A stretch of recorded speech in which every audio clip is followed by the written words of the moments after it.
Sometimes, the death of a celebrity can fly under the radar for fans who may not even realize the stars they love have quietly passed away. Here are some of those public figures whose deaths may surprise you.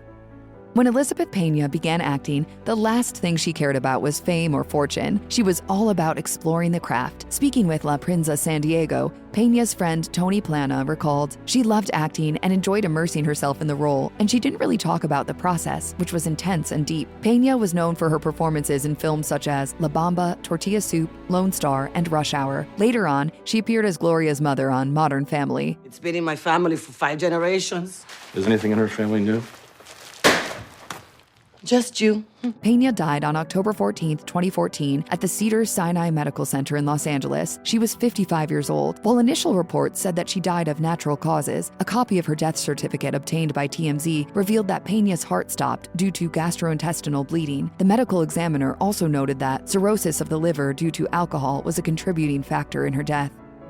With an acting career that spanned decades, Helen McCrory was one of British cinema's greatest treasures. On screen, she first rose to fame following her performance in a 1995 episode of the BBC drama Screen 2, but she soon moved on to big screen roles in films such as Anna Karenina, The Count of Monte Cristo, and The Queen. McCrory was also part of the Harry Potter franchise, playing Draco Malfoy's mother, Narcissa. Meanwhile, McCrory made her way back to television, memorably starring as matriarch Polly Gray in the crime drama Peaky Blinders. She also had quite the stage career, starring in the play 5 Gold Rings in 2003, where she met her husband, Damian Lewis. In the years that followed, she returned to the theater to perform in productions of Uncle Vanya, As You Like It, and Medea. On April 16, 2021, Lewis announced on X that McCrory had died from cancer. Aside from Lewis, McCrory is survived by the couple's 2 children, Manon and Gulliver. Goodness, truth, and beauty come first. Maggie Smith's distinguished acting career began in the 1950s and included a whopping 6 Oscar nominations and 2 wins over the course of 4 different decades. Some of her most notable films included The Prime of Miss Jean Brodie, for which she won her first Oscar, A Room with a View, California Suite, which brought her a second Oscar, Gosford Park, and the recurring role of Mother Superior in Whoopi Goldberg's Sister Act and its sequels. Late in life, Smith was fortunate to be cast in not 1 but 2 career-defining roles. Kindly Hogwarts headmistress Minerva McGonagall in the Harry Potter film franchise, and the imperious Dowager Countess in television blockbuster Downton Abbey. While Smith played her fair share of aristocratic nobility, her own origins as the daughter of an Oxford lab technician and a secretary were far humbler. In 2016, she told NPR's Fresh Air, "Of course, that's one of the joys of acting, is that you can move up in the world, you know, in the characters that you're playing, even if you don't. So it's always very nice to be somebody rather grand. Now I seem to be stuck with it, which is a bit of a strain." Smith died in September 2024 at the age of 89. One of her last appearances was also one of her most beloved, reprising the Dowager Countess in the 2022 film Downton Abbey, A New Era. There's no Hogwarts without you, Hagrid.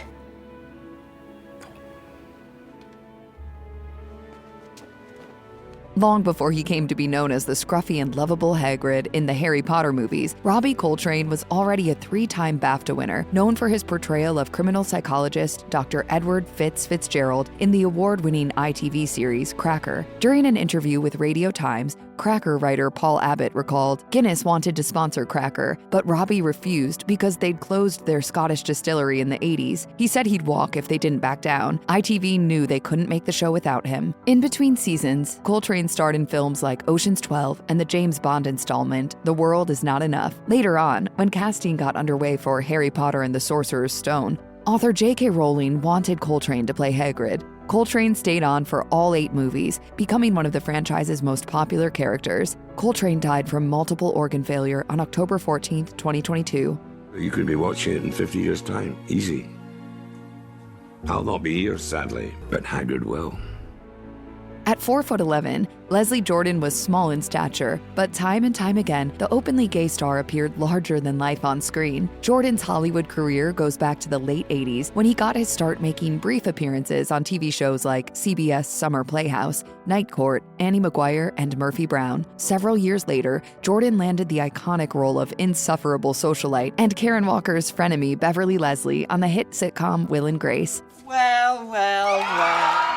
That role was originally intended for Joan Collins, but when she pulled out, Jordan got the call. In an appearance on Today, he recalled, "I walked in chattering like castanets. and they didn't even audition me. They go, yep, that's it. You're it. Years later, Ryan Murphy created a role for Jordan on American Horror Story. On October 24th, 2022, Jordan's BMW crashed into the side of a building. He was pronounced dead at the scene. It was later revealed that the accident was a result of heart failure.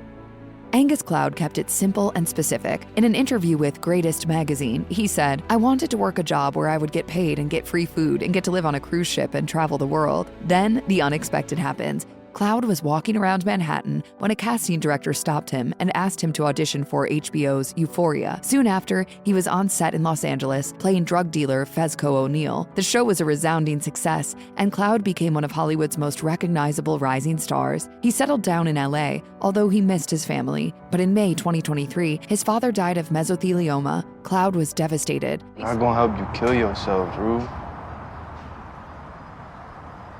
I'm sorry, but you can't be coming over here no more. On July 31st, 2023, police were called to Cloud's home in Oakland, California, where he was found dead. The Alameda County Coroner's Office said that Cloud suffered from an acute intoxication due to a lethal combination of drugs. The actor was 25. In Hollywood, roles may be plentiful, but success can be elusive. In the case of Andre Braugher, however, success found him early on when he starred in the 1989 Civil War drama Glory, alongside Denzel Washington and Matthew Broderick. The film would go on to win 3 Oscars, and a few years later, Braugher would take on his next major role, playing Detective Frank Pembleton in the crime drama series Homicide: Life on the Street. His performance on the show would earn him his first Emmy Award. When the show ended in 1998, Braugher ventured back into film, joining Nicolas Cage and Meg Ryan in the fantasy drama City of Angels, before starring in All the Rage, Frequency, Poseidon, The Mist, and years later, the Angelina Jolie-led action film Salt. Throughout this time, Braugher also continued to take on TV projects, including House, the short-lived ABC series Last Resort, and the dramedy Men of a Certain Age. The actor then joined the cast of the comedy crime series Brooklyn Nine-Nine, playing Captain Raymond Holt, alongside Andy Samberg's detective Jake Peralta. Braugher's performance on the show earned him 4 more Emmy nominations. Braugher died on December 11, 2023, following an illness. It was later determined that the actor's cause of death was lung cancer. Braugher had been diagnosed with the disease just a few months prior to his passing. Michelle Trachtenberg began her acting career at an age when most kids haven't even learned to tie their shoes. In an appearance on The Rosie O'Donnell Show, she recalled making her first commercial when she was just 3 or 4 years old. Trachtenberg co-starred with O'Donnell in the 1996 family film Harriet the Spy, and managed to make the tricky transition to teenage roles as she got older. The most notable of these was Dawn Summers, Buffy's younger sister, in the TV hit Buffy the Vampire Slayer. She got the role when she was just 14. Eventually, Trachtenberg managed the transition to adult roles with the raunchy 2004 comedy Eurotrip. In the latter part of the 2000s, Trachtenberg landed yet another signature role as Georgina Sparks, a recurring character on the hit teen drama Gossip Girl. While the character was a departure from her previous work, Trachtenberg relished playing a baddie, telling 17, "It's definitely a lot more fun than playing the good girl. I love the reaction you get. I never understood why some actors don't want to play villains or evil characters." During the 2020s, Trachtenberg kept fans in the dark about the serious health issues she was facing. In fact, it wasn't until after her unexpected death in February 2025, at the age of 39, that it was revealed she'd undergone liver transplant surgery the previous year. Her cause of death was subsequently ruled to have come from complications of diabetes, which can be a side effect of transplant surgery. Love, laugh, live, and give. That's what it's about. In late 2024, music fans mourned the loss of 91-year-old Quincy Jones, who was instrumental in shaping modern music throughout the second half of the 20th century. Jones began his career as a jazz trumpeter in the 1950s. He then branched out as an arranger for the likes of Count Basie, and over the next few decades, expanded into composing music for film and television. Among his most memorable projects was the groundbreaking TV miniseries Roots, along with the theme songs for both Sanford and Son and Austin Powers, International Man of Mystery. It was as a record producer, however, that Jones earned his biggest accolades. His multi-year collaboration with Michael Jackson peaked with Thriller, the best-selling album of all time, and that success is reflected in the 80 Grammy nominations he received. Of those, he took home the award a jaw-dropping 28 times. Jones remained a force right up until the end, working on movies, Broadway musicals, albums, and whatever else tickled his fancy. In a 2018 interview with GQ, he said, "I feel like a child, man. I'm just starting."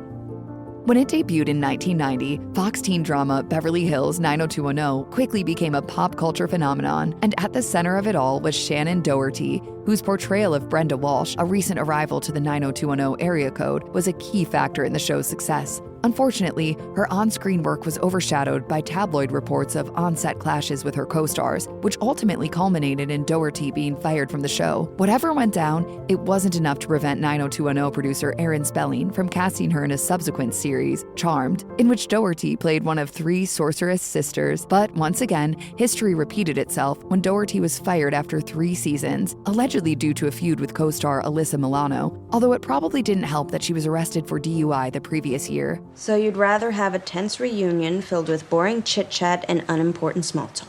No, but otherwise we won't have anything to talk about. In 2015, she was diagnosed with breast cancer. Doherty blamed the delay in her diagnosis on the fact that her SAG-AFTRA health insurance had lapsed during a career downturn. Fans rejoiced in 2017 when she announced that her cancer had gone into remission. Sadly, in 2020, she shared the news that it had returned, ultimately spreading to her brain and bones. Doherty lost her long battle with the disease in July 2024. She was 53 years old. Canadian-born actor Donald Sutherland made a lasting impact on Hollywood in movies such as MASH, Clute, The Dirty Dozen, Ordinary People, and many more. The 2-time Oscar winner is also the father of 24 star Kiefer Sutherland, with whom he shared the screen for the first and only time in the 2015 Western Forsaken. Sutherland died in June 2024 at the age of 88 after a 7-decade career in which he worked continually. His final screen credit was in the 2023 Paramount Plus series Lawman, Bass Reeves. But in recent years, Sutherland was introduced to a whole new generation thanks to his role as tyrannical president Coriolanus Snow in the Hunger Games film franchise. Speaking with The Telegraph in 2015, the lifelong political activist admitted he wasn't aware of the book series when he read the script, but felt its message aligned with his own views. I wanted to end my life being part of something that I thought would maybe catalyze and revolutionize young people. Barbara Walters' career began in 1961 when she was hired as a writer for NBC's Today. It didn't take long before she was appointed to be the Today Girl, a reporter who covered soft news. Have you ever asked a question that you've later then regretted asking? Yes, every time. Would you? Her big moment came when she was assigned to travel with First Lady Jacqueline Kennedy to India. In 1974, Walters was promoted to Today Show co-host. Frank McGee went to the head of the network and said that I could not ask the hard news questions. They all had to be done by him.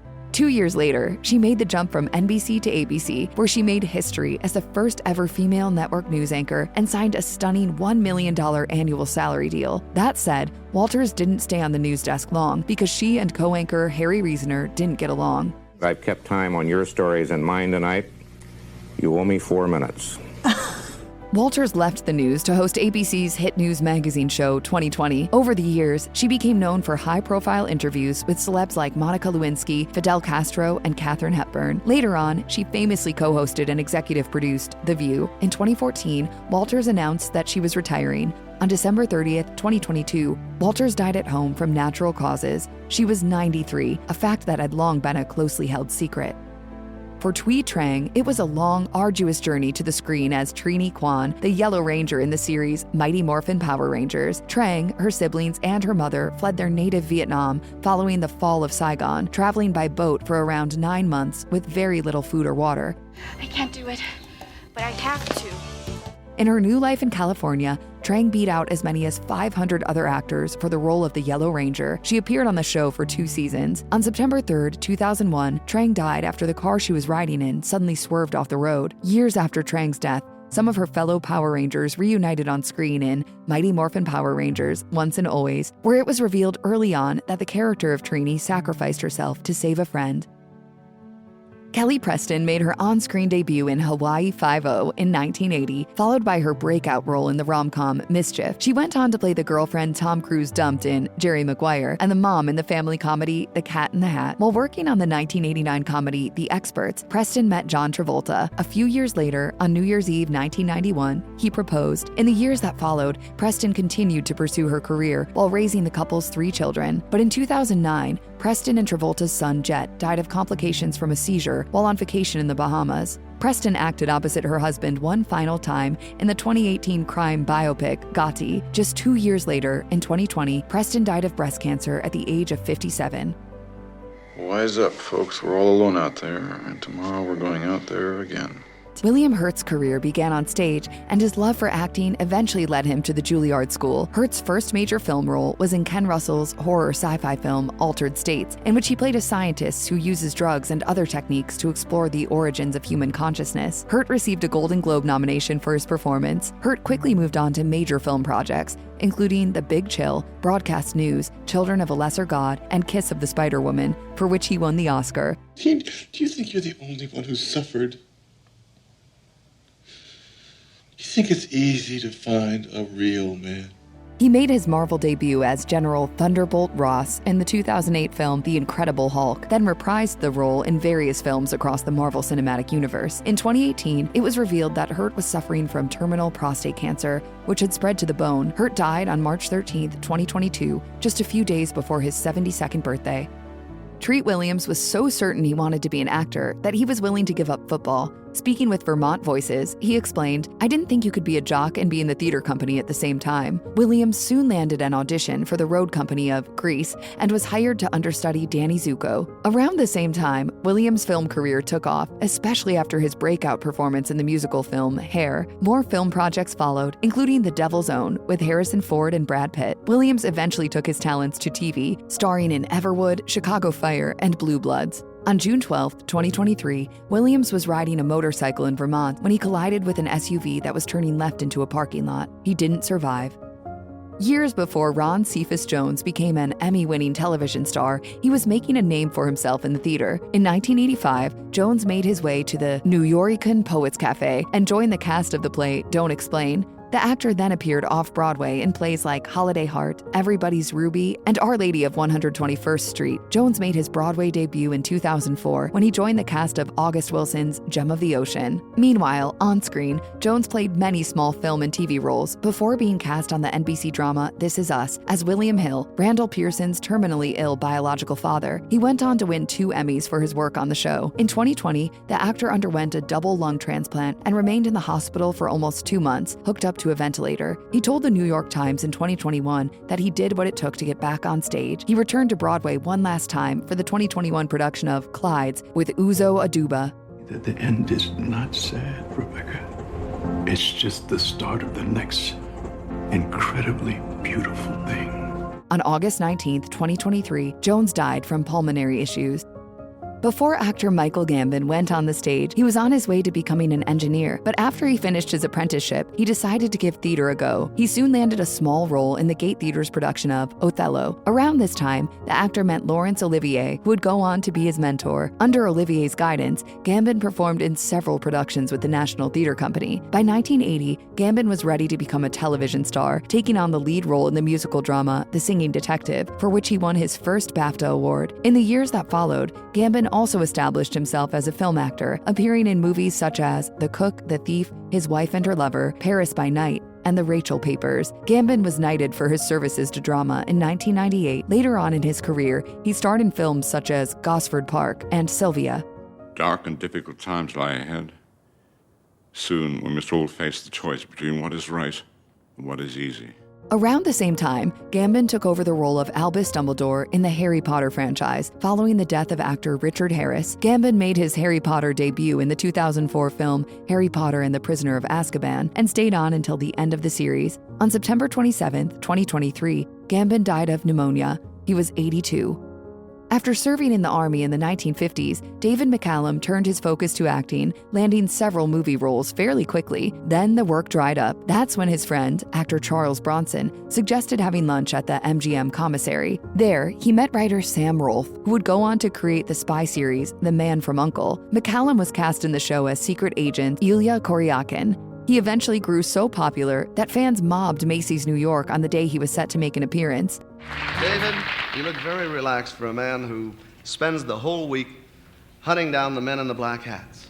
Years later, McCallum returned to television, this time for the CBS crime procedural NCIS. McCallum was cast as coroner Ducky Mallard after 2 auditions in which he pretended to examine a dead body on the floor. Over the years, the actor studied hard for the role, telling the Daily Record that he'd gone so far as to watch a Los Angeles coroner perform autopsies. McCallum remained on the show until his death from natural causes on September 25, 2023. He was 90 years old. I'm not a fighter. You're not a fighter? Do I look like a fighter?